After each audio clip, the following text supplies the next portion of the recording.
은혜스러웠습니다. 여러분 감사합니다. 따라합시다. 성령을 받아 회심하자. 이러한 말씀으로 은혜를 나누겠습니다.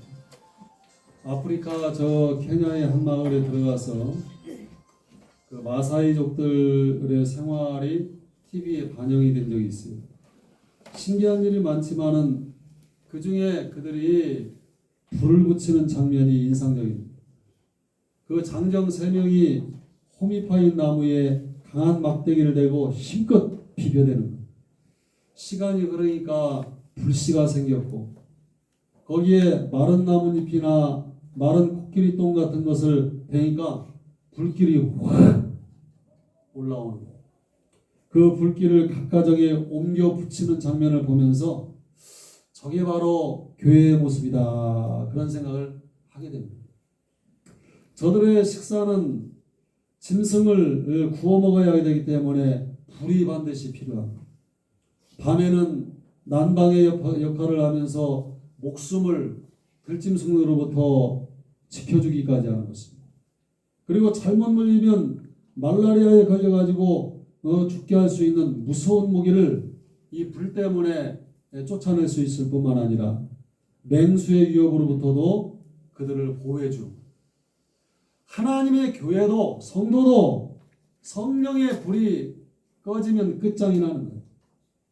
마귀가 널뛰기 하듯이 춤추는 무도의 장으로 변하게 된 것입니다.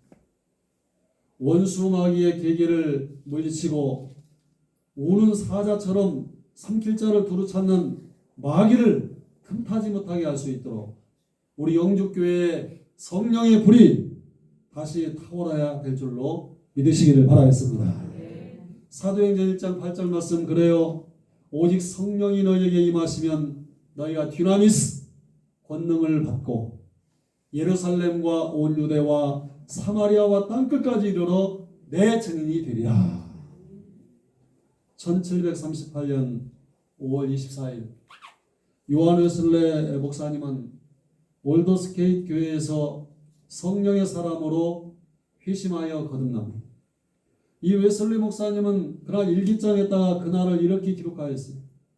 저녁에 나는 별로 내키지 않는 그러한 발걸음으로 올더스케이트의 집회에 참석하였는데 한 사람이 루터의 로마서 서문을 그날 읽고 있었다. 믿음을 통하여 하나님께서 마음의 변화를 일으키시는 일을 설명하고 있을 때 이상하게 나의 마음이 뜨거워졌다. 나는 내가 예수님을 신뢰하고 있다고 그날 느꼈다. 그리고 구원을 위해 예수님을 믿고 있음과 주께서 내 죄를 지금까지 지은 모든 죄를 다 거두어 가시고 죄와 사망의 법에서 예수님이 나를 건져주셨음을 믿는 확신이 주어졌다. 신앙생활하면서 정말 중요한 것은 뭐냐면 따라합시다. 성령 받고 회심하는 것이다. 이 올더스케이트 회심, 이 사건 이후에 웨슬레 목사님의 목회와 그 인생은 완전히 달라졌습니다. 5개 집회를 통해서 사람들에게 복음을 전하기 시작하였습니다. 그리고 저 탄광촌에 가다 다니면서 설교하고 노동의 현장을 찾아가서 복음을 전합니다. 그리고 웨슬레의 설교는 많은 사람들을 회개시키고 예수님을 영접하는 역사가 성령의 바람과 함께 센세이션을 불러일으킵니다. 웨슬레 목사님은 나머지 생에는 전도자의 삶을 살았던 것입니다. 매년 4,5천 마일의 전도 여행을 했습니다. 1773년 이후에는 마차를 이용하였지만 그 전에는 말을 타고 다니면서 전도를 하면서 마상에서 말 위에서 설교를 하기도 했습니다. 성령 받은 웨슬리의 가슴에는 복음의 불행의 열정이 불타올랐던 것입니다. 웨슬리 목사님이 하나님 말씀에 마음이 뜨거워졌고 성령의 불을 받아 쓰러졌으며 성령을 받은 이유는 복음을 전파케 하기 위하여 하나님이 주신 권능이고 이것이 가장 큰 사명이며 이게 바로 사랑이라고 믿었던 것입니다.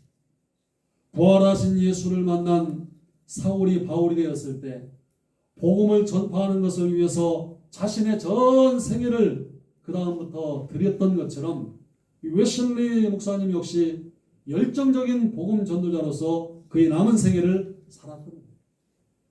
80세의 그의 일기장을 뒤적거려 보면 웨슬리 목사님이 자신이 지금까지 건강하게 지내온 이유를 밝히고 있습니다.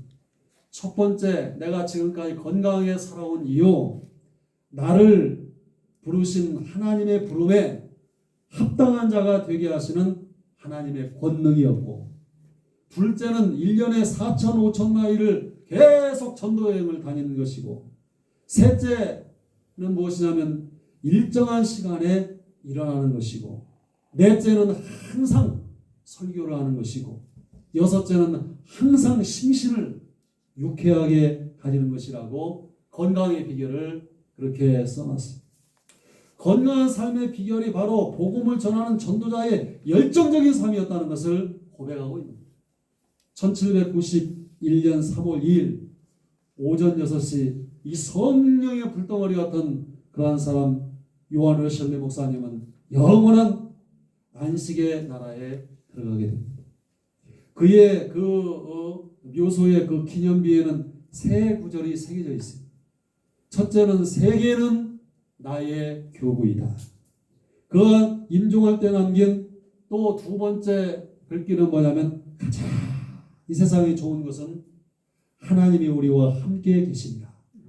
그리고 그를 그렇게 사랑했던 그 글을 잘 썼던 동생 찰스 웨슬레는 그 형님의 묘비에다가 세 번째 글귀를 새기는데 뭐라고 새겼냐면 따라합시다. 하나님은 그 일꾼을 장사하시나 그의 사업은 계속하신다. 그 글귀를 갖다가 세 번째 새겨놨다. 초대교회 성도들은 세상 사람들이 두려워했다고 43절 말씀에 증거하고 있습니다. 이 말은 겁을 냈다는 뜻이 아니에요. 신앙심이 신실하기 때문에 주의 성령이 함께하고 하나님의 뜻대로 살면서 늘 기도하기 때문에 하나님의 신이 함께하니까 세상 사람들이 예수 믿는 사람들을 존경했다는 얘기. 하나님의 역사는 초대교회나 웨슬레 목사님의 그 회심의 사역 그 이후의 모든 것들이 지금도 예수 믿는 사람들에게 계속 반복적으로 지금 일어나고 있는 거예요. 초대교회와 같은 동일한 성령의 역사가 임하도록 간절히 주의 은혜를 갈구하는 우리 영주교회 성도 되시기를 주의 이름으로 부탁드립니다. 왜 신앙생활에 능력이 없어요? 왜 기쁨이 사라졌습니까? 왜 열심히 쓰겠습니까? 예수 믿는 사람들은 모름지기 성령으로 사는 삶이 돼야 돼요. 그리고 성령을 정말로 받은 사람은 진정한 회심의 역사가 일어나요. 회심의 역사. 신앙생활 오래 했는데도 이 회심이 없기 때문에 하나님 앞으로 돌아서야 되는데 돌아서지를 못합니다. 그 이유는 회심이 없기 때문입니다. 그래서 오늘 주신 말씀의 제목을 회심하는 그러한 성도가 되기 위하여 성령을 충만하게 받고 주께로 돌이키는 그러한 심령들이 되라는 말씀이에요. 그러나 하나님께로 우리가 회심하기 위해서는 어떻게 해야 되느냐? 첫째, 서로 기도해야 된다. 오늘 42절 말씀에 저희가 사도의 가르침을 받아 서로 교제하며 떡을 떼며 기도하기를 전혀 힘쓰니라. 여기서 전혀 힘쓰니라의 이 동사는 전심전력을 다하여 지속적으로 기도하였음을 의미하고 있는 말입니다. 초대교회 성도들은 오로지 기도에 힘썼습니다. 성령의 사람들이었기 때문에 성령의 사람이 되면 저절로 기도하게 되어 있습니다. 하나님과 대화하고 싶어요.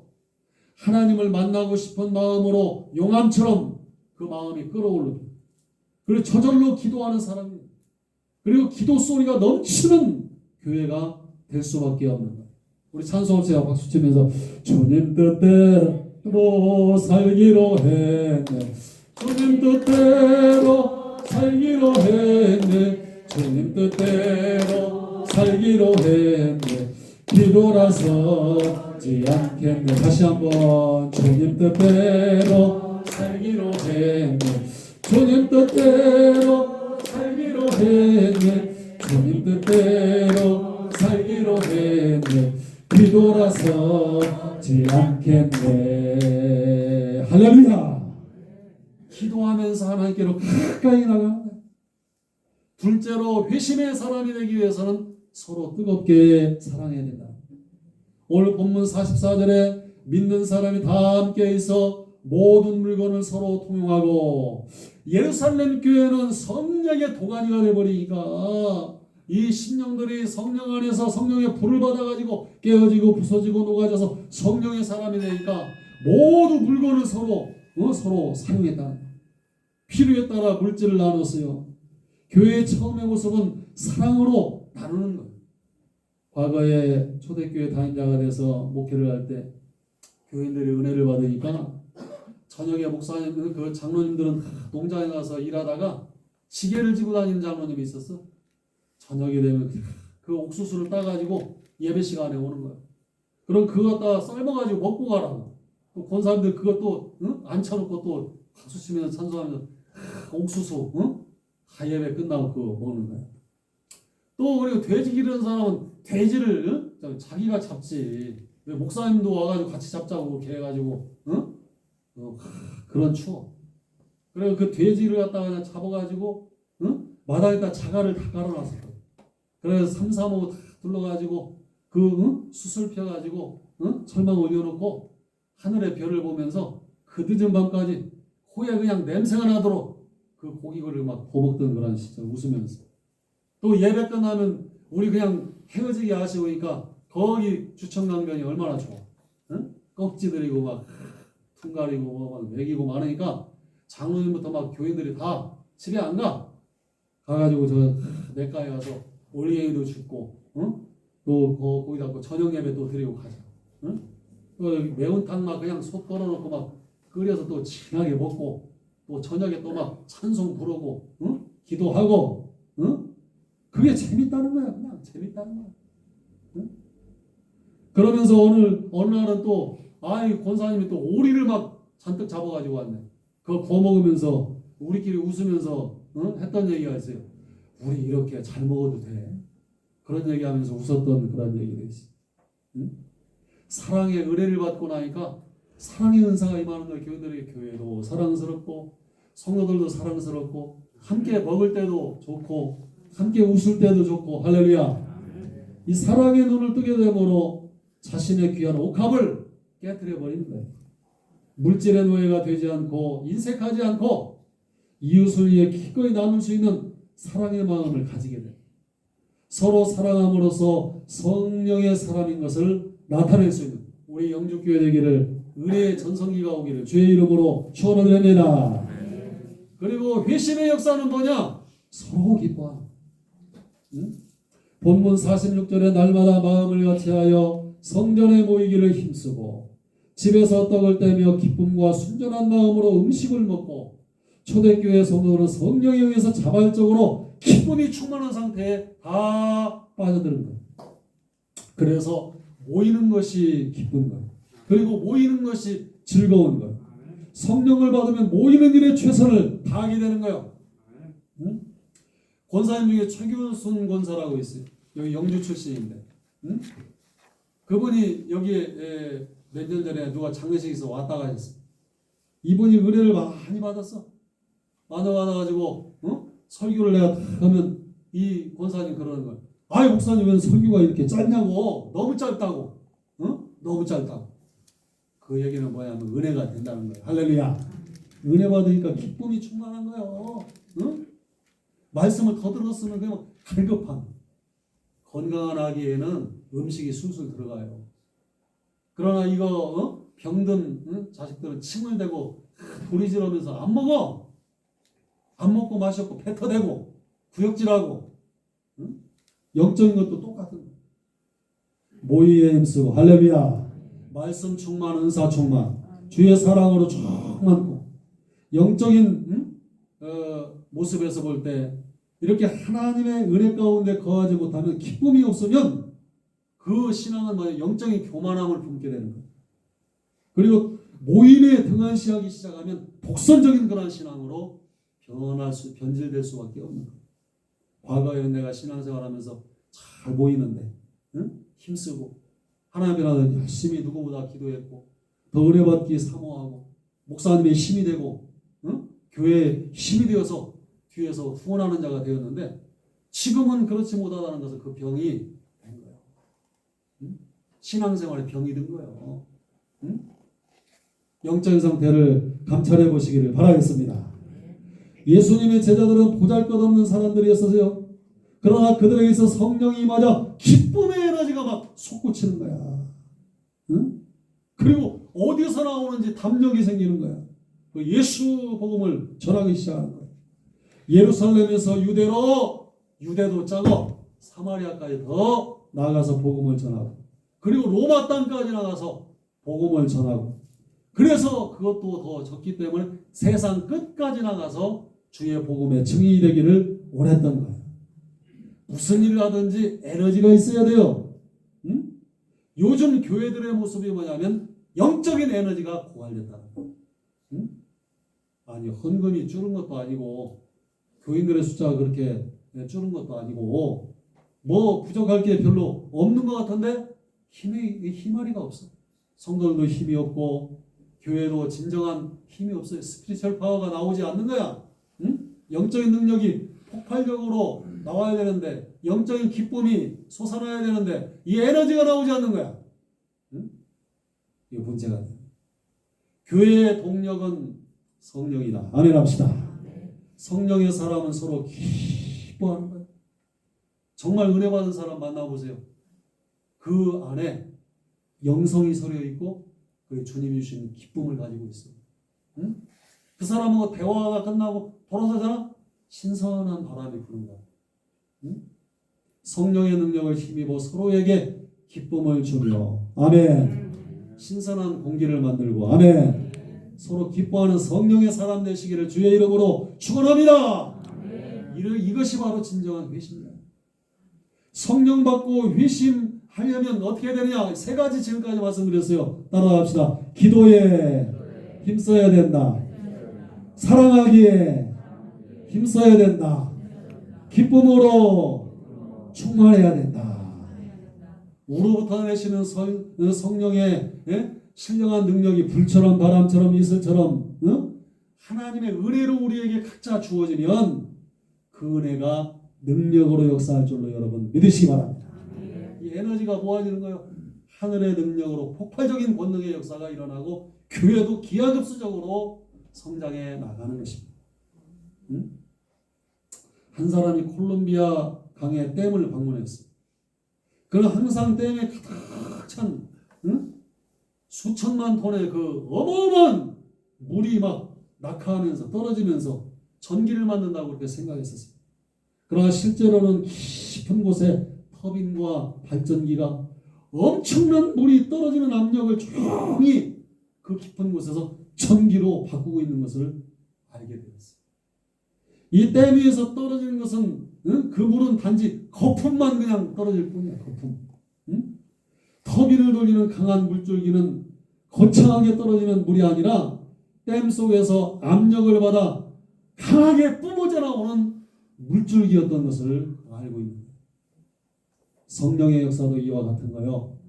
겉으로만 막 거품이 막 확하게 나타나는 것이 아니라 그 속에서 강하게 역사해가지고 회개하며 할렐루야 치유의 역사가 막 일어나고 기도의 응답이 이루어지는 거예요. 이게 바로 성령의 폭발적인 능력이라는 사실을 여러분 믿으시기 바랍니다. 바울이 이곳저곳 전도하면서 여행을 다니다가 에베소 지역까지 왔어요. 그에게 사람들이 물어봅니다. 너희가 믿을 때 성령을 받았느냐? 에베소 교인들이 그에게 대답합니다. 아니라 우리는 성령이 있음도 듣지 못하였노라. 바울이 물었어요. 그러면 너희가 지금까지 신앙생활 무슨 세례를 받았느냐? 에베소 교인들이 말하기를 세례 요한의 회개의 세례만 받았다고 대답했어요. 바울이 그들에게 뜨거운 마음으로 머리에 안수기도 할 때 성령의 은혜가 임하여 아멘 합시다. 그것이 능력으로 바뀌게 되는 거예요. 할렐루야. 방언이 터지고 아멘. 예언도 하고 권능의 역사가 막 성도들 가운데서 일어나기 시작하는 거예요. 성령 받는다는 것이 무엇이에요? 어느 목사님 얘기를 하면서 이런 얘기를 했어요. 내가 고등학교 다닐 때 우리 친구 녀석 중에 하나가 하도 말을 잘해가지고 그 친구의 별명이 뭐냐면 아가리야. 아가리. 응? 아가리가 뭔지 알죠? 응? 근데 이게 고등학교 졸업한 한 30년 만에 만났는데 그 친구가 여전히 그렇게 말을 잘하더냐. 응? 그래서 아유 이 친구는 아가리를 지금도 잘 놀리고 있다. 그게 그 사람의 별명이야. 그래서 아가리야. 응? 우리가 참으로 성령의 회심의 역사, 성령의 역사를 통해서 우리에게 일어날 때 우리를 변화시키는 성령의 충만하신 그 은혜 가운데 살아야 되는데 우리 성령님의 별명이 있다는 거예요. 오늘 몇 가지만 말씀드리고 설교를 끝낸다고 해요. 성령님의 별명은 보혜사입니다. 예수께서는 이 땅에 성령님을 이 땅에 보내주시겠다고 약속하시면서 이렇게 말씀하셨어요. 내가 아버지께 구하겠으니 그가 또 다른 보혜사를 너희에게 주사 영원토록 너희와 함께 있게 하시리니 저는 진리의 영이라 세상은 능히 저를 받지 못하나니 이는 저를 보지도 못하고 알지도 못함이라. 그러나 너희는 저를 아나니 저는 너희와 함께 거하시며 또 너희 속에 계시겠습니다. 내가 너희를 고아와 같이 버려두지 아니하고 너희에게로 오리라. 성령의 별명은 보혜사랍니다. 보혜사가 뭐예요? 글자 그대로 늘 함께 하셔서 따라합시다. 보호해 주시고 은혜 주시고 가르쳐 주시고 그분이 바로 성령의 또 다른 이름 보혜사라는 것입니다. 보혜사 성령님이 여러분과 함께 하실 줄로 믿으시기 바랍니다. 두 번째 나를 회심시키는 성령의 또 다른 별명은 뭐냐면 파라클레토스. 파라클레토스는 뭐냐면 멀리 있는 분이 아니라 곁에 와서 도와주시는 분이라는 뜻입니다. 미국의 그레이스 대령의 부인의 이야기가 간증이 된 적이 있는데 그는 성령님을 다 모시고 늘 기도하면서 이 기도가 깊으니까 기도 속에 하나님과 대화하는 거예요. 의논하면서 성령님과 대화하면서 살아가는 경건한 그러한 부인이었습니다. 1912년 4월 어느 주일날 예배를 마치고 집으로 돌아온 길인데 자기가 늘 성령님을 인정하고 성령님을 모시고 사는 그에게 마음이 갑자기 불안해지는 거예요. 그는 남편이 걱정되어서 잠이 오지 않는 거예요. 그래서 무릎을 꿇고 기도했어요. 성령님, 제 남편이 어떠한 위험 속에 있기에 이렇게 제 마음을 불안하게 하십니까? 제 남편을 지켜주세요. 제 남편을 불쌍히 여겨주세요. 그러면 제 남편을 기도하면 할수록 성령님은 자꾸만 그 남편을 위해서 더 기도하라고 그렇게 말씀하셨어요. 그래서 그는 새벽 5시까지 한심도 자지 못하고 계속 남편을 위해서 기도합니다. 성령의 이끌려서 새벽 5까지 기도하고 나니까 마음에 그때서야 평안이 찾아옵니다. 그래서 그는 하나님 앞에 감사의 기도를 드렸어요. 하나님 감사합니다.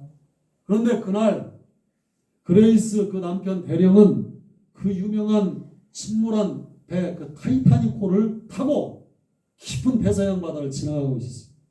근데 배가 빙산에 붙여가지고 그 배가 침몰했던 거예요. 응? 그레이스 대령은 한 어린아이들에도 그 한 부인이라도 더 물 가운데 구원하기 위해서 갑판에서 이리저리 뛰어다니면서 그들을 구명포트에 막 태웠어요.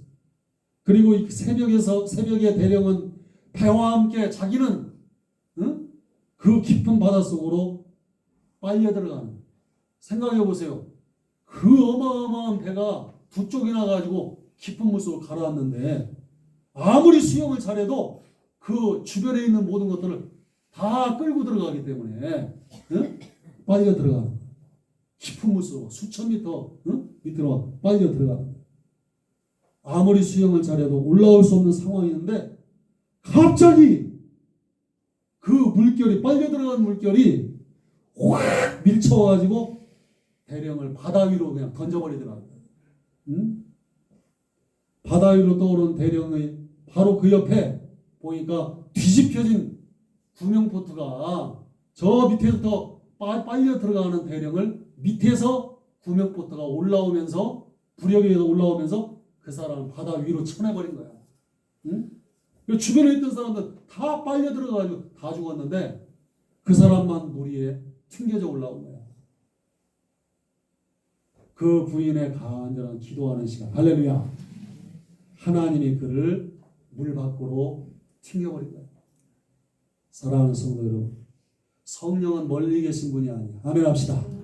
여러분이 기도하면 할수록 내 곁에서 나를 돕고 있다는 사실을 여러분 체험하게 될 줄로 믿으시기 바랍니다. 그리고 성령은 또 다른 별명은 보증자예요. 어느 부잣집의 귀한 아들이 예수를 믿으면서도 믿음이 확실치 않아요. 그러던 어느 날 꿈을 꿨어요. 이웃 마을의 두 사람이 죽은 거예요, 그날. 응? 그 두 사람이 동시에 천국으로 들어가는 꿈이었어요. 근데 한 사람은 환영을 받는다. 그러나 다른 한 사람은 천국문으로 들어가긴 들어갔는데 천국문이 열리자마자 그 가슴에 새카만 죄가 다 들어가는 거예요. 그러니까 그 사람이 그걸 보면서 내 죄 하면서 비명을 질렀어요. 그리고 몸부림치다가 지옥불에 떨어졌어요. 그것을 보고 너무너무 무서워서 이 사람이 깨어났어요. 너무 이상한 꿈이라 날이 밝자마자 이웃 마을에 가봤더니 정말 그날 동시에 그 마을에 살던 사람 두 사람이 그 전날 죽어버린 거야. 근데 한 사람은 성실하고 귀한 크리스찬이고 다른 한 사람 말썽을 피우는 아주 못된 교인이었어요. 그때 그는 깨닫고 회심해가지고 귀한 전도자가 되었죠. 성령님은 구원을 보증해 주는 분이 이분이 임재하면 하늘의 영계가 확실하게 보인다는 사실을 여러분 믿으면 아멘 합시다. 그리고 성령의 다른 별명은 능력자예요. 사도행전 1장 8절 말씀에 오직 성령이 너희에게 임하시면 너희가 권능을 받고 예루살렘과 온 유다와 사마리아와 땅 끝까지 이르러 내 증인이 되리라. 성령과 함께 살면 능력이 임하는 거예요. 성령의 별명은 능력이에요. 성령은 무슨 일이 있든지 능력을 줍니다. 성령은 우리의 삶 속에서 깊이 개입하셔서 그 능력 있게 일하게 하시도록 도와주십니다. 서울의 어느 병원 원장님 가정에서 가정부로 일하던 배우지 못하는 그 처녀가 있었어요. 국민학교만 졸업한 처녀였는데 그러나 믿음 생활을 너무 성실하게 잘하는 처녀. 그런데 원장님 아들은 서울대 의대에 나왔어요. 원장님 때 온 식구들이 그 처녀의 성실함에 그런데 놀랐어요. 온 집안 식구들이 합의로 그 아들과 글쎄 결혼을 하게 되었어요. 결혼하자 시어머니가 말했어요. 얘야, 너는 이제 가정부가 아니다. 병원 원장님의 며느리가 되었고 의사의 부인이 되었으니 병원 원장의 며느리답게 의사의 부인답게 살아다오. 그렇게 말했어요. 이 국민학교밖에 다니지 않은 가정부가 어떻게 병원 원장의 며느리답게 살 수 있겠습니까? 그래서 검정고시를 공부해가지고 중학교 과정을 공부했어요. 그리고 고등학교 과정도 검정고시로 마쳤어요. 그리고 드디어 간호대학에 들어가서 대학 공부를 했어요. 그렇게 노력해서 지금은 병원장 부인으로서 잘 품위 있게 살아가고 있다.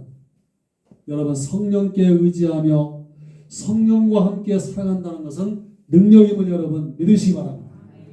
강원도에서 목회할 때 권사님 한 분이 엘크 사슴을 길러던 분인데 어느 날 목사님 몸이 연약하다고 박카스병에다가 그 사슴 피를 받아가지고 왔어요.